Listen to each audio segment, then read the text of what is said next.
এয়া দেৰগাঁৱৰ পৰা নুমলীগড়ৰ ৰাস্তা লাহে লাহে গৈ আছোঁ।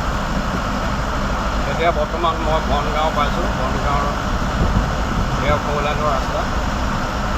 নুমলীগড় পৰ্যন্ত যাওঁ, কি হয় চাওঁ।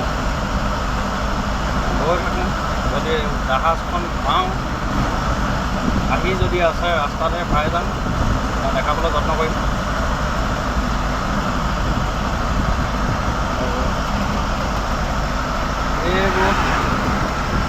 এইবোৰ ঘৰ আগত নাছিলে, এতিয়া নতুনকৈ বনোৱা ঘৰ এইবোৰ চব ফুলদানীয়ে ভাঙি দিয়াৰ পিছত নতুনকৈ বনাইছে।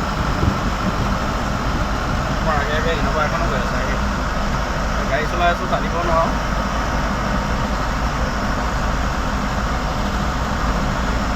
দেখাবলৈ যত্ন কৰিম। এইখন ট্ৰাক এখন ৰখি আছে, এই ৰাস্তাৰ কাণতে ৰখি আছে, কিন্তু ভাল কাম কৰা নাই। বাইলেনত ৰখিব লাগিছিলে। এইকেইখনো ৰখি আছে, এইকেইখনো বাইলেনত ৰখিব লাগে। মেইন ৰাস্তাতে ৰখিছে।